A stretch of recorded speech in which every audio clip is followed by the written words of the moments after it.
அண்மை செய்தியை பார்த்து வருகிறோம். இன்று அமைச்சராக பதவியேற்ற விசிக அமைச்சர் வன்னியரசு தற்பொழுது தலைமைச் செயலகத்தில் உள்ள அவரது இருக்கையில் அமர இருக்கிறார். தற்பொழுது விசிக தலைவர் தொல் திருமாவளவன் அவர்கள் அவரை அமைச்சரவையில் அமர வைக்கும் அந்த காட்சிகளை நாம் பார்த்து வருகிறோம். அமைச்சர் ஆதவ் அர்ஜுனா உள்ளிட்டோர் இந்த நிகழ்ச்சியில் பங்கேற்றிருக்கிறார்கள். விசிக தலைவர் திருமாவளவன், ஆதவ் அர்ஜுனா முன்னிலையில் அமைச்சராக பொறுப்பேற்ற வன்னியரசு தற்பொழுது அவரது அறையில் அவரது இருக்கையில் அமரக்கூடிய அந்த செய்திகளை நாம் பார்த்து வருகிறோம்.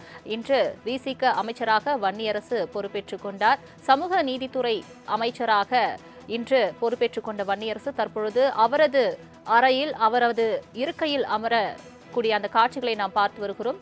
விசிக தலைவர் தொல் திருமாவளவன் மற்றும் தாவேக அமைச்சர் ஆதவ் அர்ஜுனா உள்ளிட்டோர் இந்த நிகழ்வில் பங்கேற்றிருக்கக்கூடிய அந்த செய்திகளை நாம் பார்த்து வருகிறோம். சென்னை தலைமைச் செயலகத்தில் சமூக நீதித்துறை அமைச்சராக பொறுப்பேற்ற விசிகாவின் வன்னியரசு தற்பொழுது அவரது அறையில் அமர இருக்கிறார். இது தொடர்பான மேலும் விவரங்களை தருவதற்காக செய்தியாளர் நந்தினி இணைப்பில் இருக்கிறார். நந்தினி, வணக்கம். முழு விவரங்கள் என்ன? சென்னை தலைமைச் செயலகத்தில் அமைச்சர் வன்னியரசு பொறுப்பேற்றுக் கொண்டிருக்கிறார். சமூக நீதித்துறை அமைச்சராக வன்னியரசு பொறுப்பேற்றுக் கொண்டிருக்கிறார். திமுக தலைவர் திருமாவளவன் மற்றும் பொதுப்பணி நெடுஞ்சாலை விளையாட்டுத்துறை அமைச்சர் ஆதவ் அர்ஜுனா ஆகியோர் இணைந்து அவரை அமைச்சர் இருக்கையில் அமர வைத்திருக்கிறார்கள். சென்னை தலைமைச் செயலகத்தில் நடைபெற்றிருக்கக்கூடிய இந்த நிகழ்ச்சியில் அமைச்சராக வன்னியரசு தற்போது பொறுப்பேற்றிருக்கிறார். அவருக்கு ஒதுக்கீடு செய்யப்பட்டிருக்கக்கூடிய அறையில் தற்போது தற்காலிகமாக பொறுப்பேற்றுக் கொண்டிருக்கிறார். தொடர்ச்சியாக அவருக்கு வேறொரு அறை ஒதுக்கீடு செய்யப்பட இருப்பதாக தெரிவிக்கப்படுகிறது.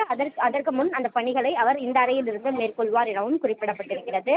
அந்த வகையில்தான் தமிழக வெற்றிக் கழகத்தினுடையான அமைச்சரவையில் இடம்பெறும் என அறிவிப்பு வெளியிடப்பட்டது. அதன்படிதான் வன்னியரசு அமைச்சராக பொறுப்பேற்றார்.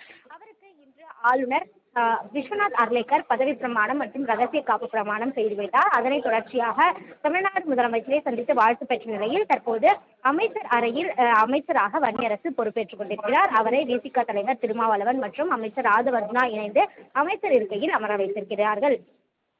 நந்தினி, சற்று நேரத்திற்கு முன்பு விசிக தலைவர் தொல் திருமாவளவன் முதலமைச்சர் விஜயை சந்தித்தார். அந்த சந்திப்பில் என்னென்ன விவாதங்களானது நடைபெற்றது? எது குறித்து ஆலோசிக்கப்பட்டது? முக்கியமாக ஏனென்றால் முதல் முறையாக விசிக அமைச்சரவையில் இடம்பெற்றிருக்கக்கூடிய இந்த நிலையில் என்னென்ன பேசப்பட்டது?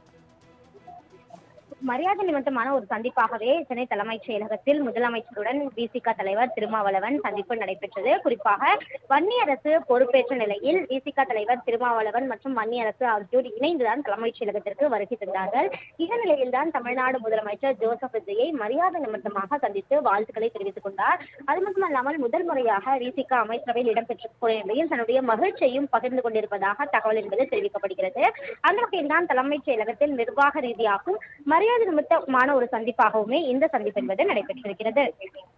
நந்தினி, குறிப்பாக திமுகவுடன் என்ன ஒரு நிலைப்பாடு விசிக தொடருமா தொடராதா என்ற ஒரு கேள்வி தொடர்ந்து எழுந்து கொண்டிருக்கக்கூடிய நிலையில் இன்று அல்லது நாளை அவர் பதிலளிக்க இருப்பதாக திருமாவளவன் அவர்கள் நேற்று செய்தியாளர் சந்திப்பில் கூறியிருந்தார். தற்பொழுது அதற்கான நேரம் எப்பொழுது அவர் ஒதுக்கப்பட்டிருக்கிறது? அவர் இன்று அறிவிப்பாரா என்ற ஒரு கேள்வியும் எழுதியிருக்கிறது. அரசியல் வட்டாரங்களில் என்ன பேசப்படுகிறது? நிச்சயமாக திமுகவுடனான கூட்டணி தொடர்கிறதா அல்லது தமிழக வெற்றி கழகத்துடன் விசிக இணைந்து செயல்படுமா என்பது தொடர்பான பலதரப்பட்ட கேள்விகள் எழுந்த நிலையில் அமைச்சரவையில் விசிக இடம்பெறுவதாக நேற்று அதிகாரப்பூர்வமாக திருமாவளவன் அறிவிப்பு வெளியிட்டிருந்தார். அப்போது திமுகவுடனான கூட்டணி தொடர்பாக அடுத்த ஓரிரு தினங்களில் அறிவிப்பு வெளியிடப்படும் எனவும் திருமாவளவன் தெரிவித்திருந்தார். இந்த நிலையில்தான் தற்போது மரியாதை நிமித்தமாக தமிழ்நாடு முதலமைச்சரை சந்தித்திருக்கிறார்.